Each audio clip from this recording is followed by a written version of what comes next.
So next ప్రశ్న మన callers ప్రశ్న, లావుగా ఉన్న వాళ్ళందరికీ బరువు తగ్గటానికి బెరియాట్రిక్ సర్జరీ ఒకటే మార్గమా అని అడుగుతున్నారండి. సో అలా అడిగితే కాదనే చెప్తానండి.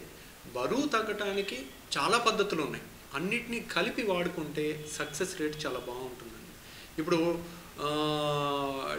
ఎప్పుడైనా కానీ ఇప్పుడు 5 కేజీలు 10 కేజీలు ఎక్స్ట్రా ఉన్నారనుకోండి, 70 కేజీలు ఉండాల్సిన వాళ్ళు 80 కేజీలు ఉన్నారు, 10 కేజీలే తగ్గాలి. వాళ్ళకి డైట్ ఎక్సర్సైజ్ అనేది చాలా ముఖ్యం, counselling. So diet, exercise, healthy food habits, counselling అనేది చేయటం వల్ల 5-10 కేజీలు తగ్గటం చాలా ఈజీ అండి. కానీ అదే 50 కేజీలు ఎక్స్ట్రా ఉన్న వాళ్ళకి డైట్, ఎక్సర్సైజ్ వల్ల ఎంతమంది తగ్గుతారు, ఎంతమంది మెయింటైన్ అవుతారు చూడండి. It is very difficult. అలాంటి వాళ్ళకి సెలెక్ట్ చేసుకుని మనం బెరియాట్రిక్ సర్జరీకి సెలెక్ట్ చేసుకోవాలి. కొంతమంది ఇన్ బిట్వీన్ ఉంటారు, ఎవరికి బెరియాట్రిక్ సర్జరీ చేయాలి, ఎవరికి చేయకూడదు, ఎవరికి లైపోసెక్షన్ చేయాలి, ఎవరికి లైపోసెక్షన్ చేయకూడదు అనేవన్నీ క్లియర్ కట్గా పుస్తకాల ప్రకారం రాసి ఉంటుందండి.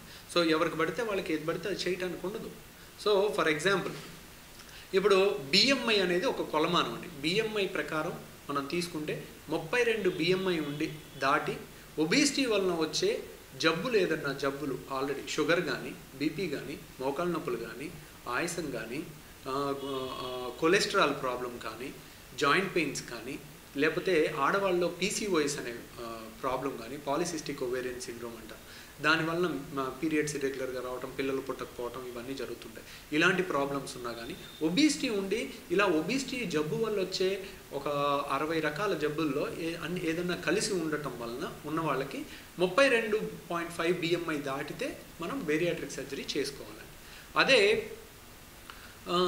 ఏ ఒబిసిటీకి సంబంధించి ఏ జబ్బు లేదు, 20 ఏళ్ళు 22 ఏళ్ళ కుర్రోళ్ళు అమ్మాయిలు వస్తుంటారు, వాళ్ళకి ఆల్రెడీ ఒబిసిటీ వల్ల వచ్చే జబ్బులు ఇంకా రావు, చిన్న వయసు కదా, అన్ని అవయవాలకి చాలా మంచి రిజర్వ్ కెపాసిటీ ఉంది కాబట్టి వెంటనే అన్ని కావాల్సిన ఒబిసిటీ వల్ల వచ్చే జబ్బులు ఇంకా రావు. ఇంకో 5 ఏళ్ళు 10 ఏళ్ళు అయితే వస్తాయి వాళ్ళకి, 30-35 ఏళ్ళకి వచ్చేస్తాయి. అంటే 50 ఏళ్ళకి రావాల్సిన జబ్బులు 30 ఏళ్ళకి 35 ఏళ్ళకి వస్తాయి, కానీ 20-25 ఏళ్ళకి రావు.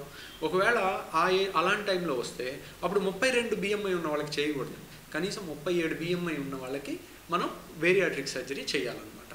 సో ఇందాక నేను వివరించాను లైపోసెక్షన్ ఎవరికి చేయాలి, ఎవరికి చేయకూడదు అనేది కూడా చెప్పాను. సో సన్నగా ఉన్న వాళ్ళకి, లావుగా ఉన్న వాళ్ళకి లైపోసెక్షన్ అనేది మంచి ఆప్షన్ కాదండి.